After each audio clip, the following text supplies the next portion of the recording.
How do you deal with different people and the characters in your band? That's a really fun question. Thank you for asking it.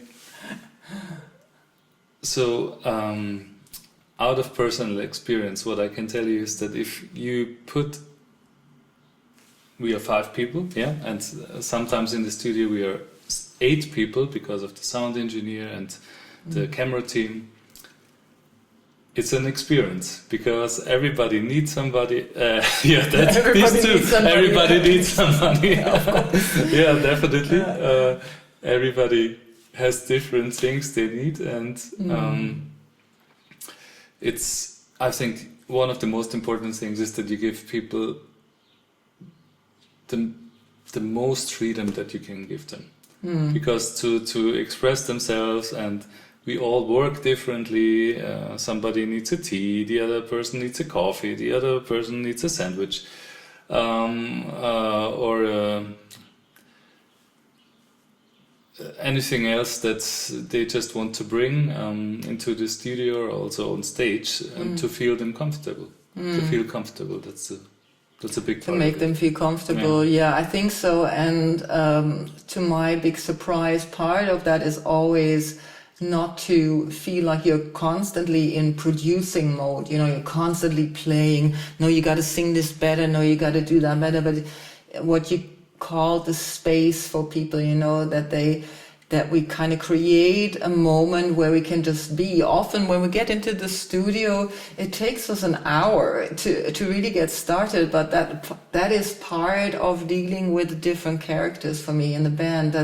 It gives everybody the room to kind of joke and come together and speak what's on their mind or what they're busy with. So I think to me you're describing actually to let people be people in the process, so to speak. Yeah, also give them their freedom of expression. And what is it in English called Wärmeflasche? Is it like a hot water bottle? Yeah. So that's Viola's thing. She loves to come, or this time she came with a water bottle, hot water bottle. And yeah, we all have our things that we need and that we love. Yeah, and I think what magically works for us as well is the capability of letting people help other people. We have in the setup people who are interested in people, so to speak. They don't just bring their knowledge about music, about their instrument, about their voice to the studio or to the band, but they bring themselves as growing people into the band that are interested in other people.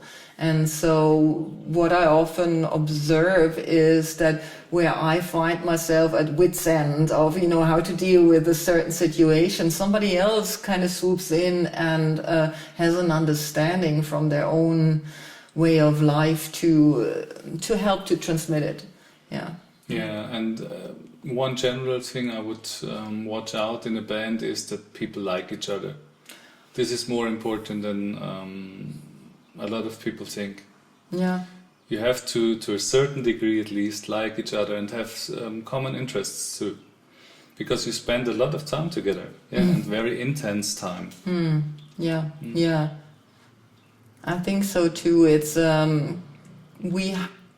the band as it is, unless you're a really big band, you know, like I mean a famous band as such, doesn't exist anymore for a lot of professional musicians. They are being hired to join somebody, in particular if you work in the rhythm section, and then they kind of come in and they ask to do something, and they can do it, as I said, you know, because they're professionals. But what makes the juice of the interaction and the possibility of creating something together is that when they really feel they are there as humans, as part of a group, as much they can be for the short time we're meeting at times.